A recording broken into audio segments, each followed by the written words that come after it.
चंद्रयान 3 इतिहास बनाने से महज कुछ ही घंटों दूर है। 40 दिन की लंबी यात्रा पूरी करके 23 अगस्त यानी आज शाम 6:04 पर चंद्रयान 3 का लैंडिंग मॉड्यूल चंद्रमा के साउथ पोल पर उतरने की कोशिश करेगा। इस लैंडिंग के आखिरी 15 मिनट सबसे ज्यादा इंपॉर्टेंट होंगे। इन 15 मिनट में क्या क्या होगा यही समझने की कोशिश करते हैं। दोस्तों, अगर आसान तरीके से समझे तो आपने विमान को तो धरती पर लैंड करते हुए तो देखा ही होगा कि वो कैसे धीरे धीरे ऊंचाइयों से धरती पर लैंड करता है, फिर रनवे को टच करता है, फिर धीरे धीरे उतरता है। लेकिन धरती पर लैंड करना और चांद पर लैंड करने में बहुत बड़ा फर्क है, क्योंकि चंद्रमा पे कोई वायुमंडल है ही नहीं।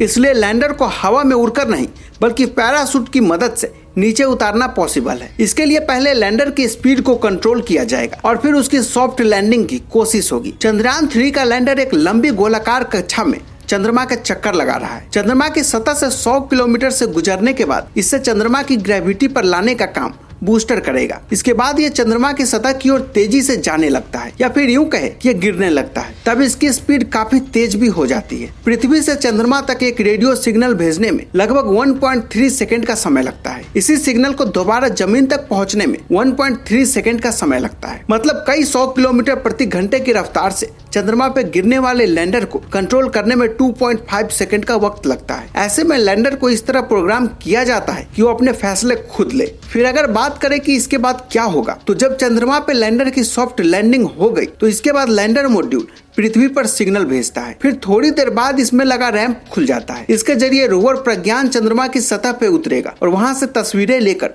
बेंगलुरु के पास इंडियन डीप स्पेस नेटवर्क को भेजेगा। वैज्ञानिक प्रेस संगठन के वैज्ञानिक डॉक्टर टीवी वेंकटेश्वर ने अपनी एक रिपोर्ट में बताया है कि एक 100 किलोमीटर की ऊंचाई से चंद्रमा की सतह पर लैंडर को उतारने में कुल 15 मिनट लगेंगे और इसके उतरने की प्रक्रिया 8 स्टेप में पूरी की जाएगी। चलिए अब आपको बताते हैं आखिर की ये 8 स्टेप क्या है। सॉफ्ट लैंडिंग की प्रक्रिया तब शुरू होगी जब वो 100 किलोमीटर से 30 किलोमीटर की ऊंचाई से नीचे नहीं उतर जाता। स्पीड को और कम करने के लिए लैंडर में रॉकेट दागे जाएंगे। जब लैंडर 30 किलोमीटर की ऊंचाई पर होगा तब उसकी स्पीड और भी ज्यादा होगी। इसी स्पीड को कंट्रोल करके 7.4 किलोमीटर की ऊंचाई तक पहुंचता है। आपको बता दें कि 100 किलोमीटर की ऊंचाई से यहाँ पहुंचने में 10 मिनट लगते हैं। इसे पहला चरण कहा जा सकता है। 7.4 किलोमीटर की ऊंचाई से यह चरण 6.8 किलोमीटर की ऊंचाई तक उतरता है। तब तक लैंडर के पैर जो हॉरिजॉन्टल थे वो चंद्रमा की सतह की ओर 50 डिग्री तक घूमेंगे। फिर लैंडर पे लगे उपकरण इस बात की पुष्टि करेंगे कि यह उस स्थान पर जा रहा है जहां इसे उतरना है या नहीं। फिर होगा तीसरा चरण, जिसमें लैंडर को 6.8 किलोमीटर की ऊंचाई से 800 मीटर की ऊंचाई तक उतरना है। तब लैंडर 50 डिग्री के हॉरिजॉन्टल एंगल पर चंद्रमा की सतह पर वर्टिकल होगा। इसके अलावा रॉकेट की गति भी कम हो जाती है। फिर चौथे चरण में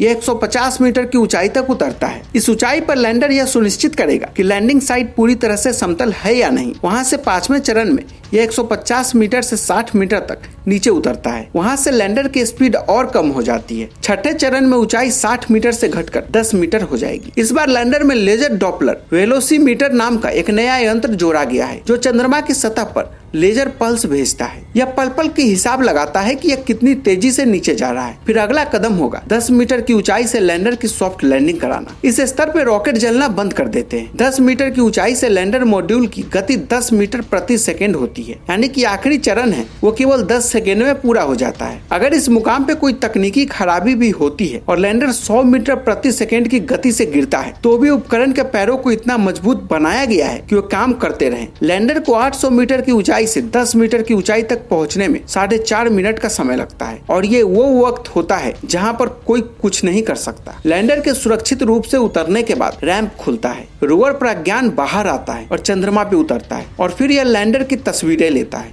और उन्हें वापस पृथ्वी पर भेजता है। यह 8वां चरण है। वहां से लैंडर विक्रम और रोवर प्रज्ञान 14 दिनों तक चंद्रमा के दक्षिणी ध्रुव पर शोध करेंगे। दोस्तों, चंद्रयान 2 लैंडिंग के दौरान नाकामयाब हो गया था। इससे सीख लेते हुए चंद्रयान 3 को नई तकनीक से बनाया गया है, जिससे फिर से ऐसा न हो। दोस्तों, आज का दिन बेहद देखने लायक होगा। उम्मीद है भारत इस बार अपने चंद्रयान 3 मिशन पर कामयाबी हासिल करे। दोस्तों, उम्मीद है आपको आज की ये जानकारी अच्छी लगी होगी। अगर आपको आज का वीडियो अच्छा लगा हो तो इसे लाइक और शेयर करना ना भूलें।